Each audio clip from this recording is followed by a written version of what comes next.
So I was doing a cylinder blast test on the Foam Action Sports Rest a couple of weeks back.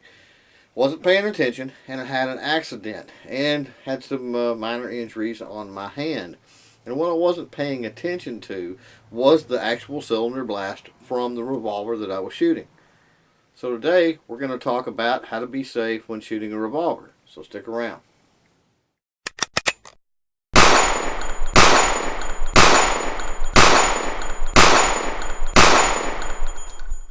Welcome back to CloverTac Crew. I'm Chris Dover. And today we're going to talk about something unique to revolvers, and it's what they call the cylinder blast. Now what happens in a revolver is you have the cylinder, the round that you're firing is going to be here on top, and of course here's your barrel. And there is actually a gap in between a cylinder and the barrel just ever so slightly. It's not sealed off. So when that round fires, you actually have a blast of pressure that comes out from each side of the cylinder there. Now it's very important when you're shooting revolvers that you keep your hands away from that cylinder area when you're firing. And what had happened a couple of weeks ago is I was shooting off of that rest, and I was steadying the rest with one hand as I was firing with the other.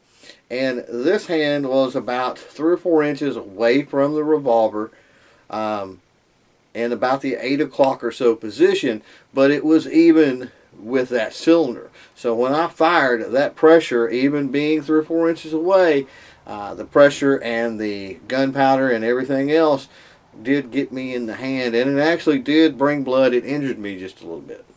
Now when this happened to me, I felt really silly. I felt really stupid. But the more I thought about it, I thought, hey, this is a great teaching moment. This is actually a subject that I cover when I'm training other youth shooting sports coaches.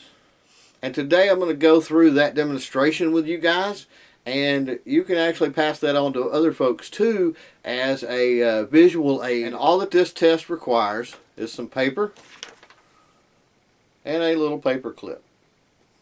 Now what you're going to do is you're going to fold the paper in half like so, and you're going to clip it. Then you're going to go out to the range, you're going to take your revolver, you're going to place your revolver in the paper, make sure the paper completely covers that cylinder, and then you'll fire the revolver. Now, we're fixing to go to the range, and I'm actually going to show you this demonstration.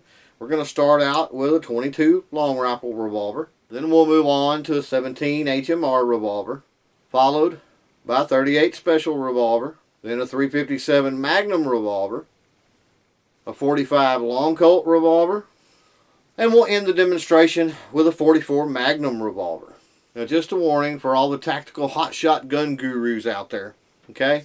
When I do this test, I normally do it from a teacup style grip, and I do that because I'm better able to hold that paper in place while I'm doing this test.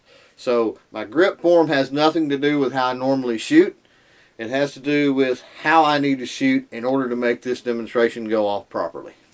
Now, with all that said, let's get out of the range and go through the demonstration.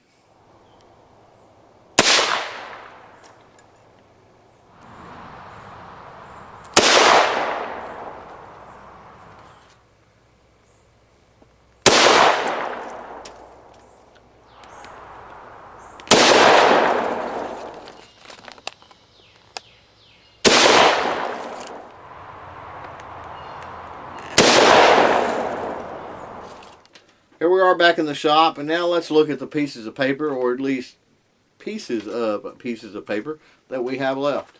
Starting with the 22 long rifle paper, you can clearly see the holes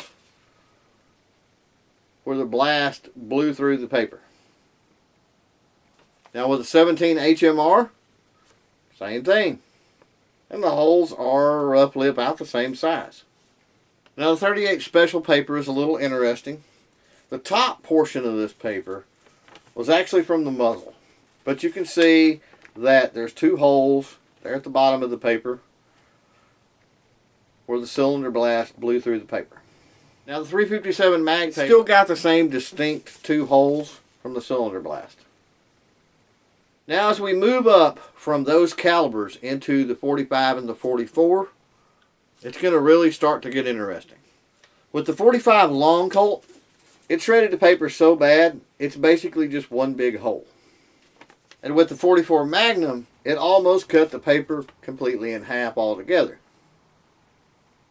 So you can clearly see from that testing, the larger the caliber, the bigger the cylinder blast.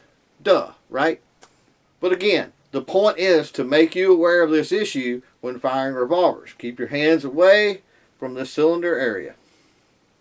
Well, that's it for today, guys. Hopefully my pain and anguish will save you some pain and anguish. Until next time, be safe and don't forget to chain fire freedom.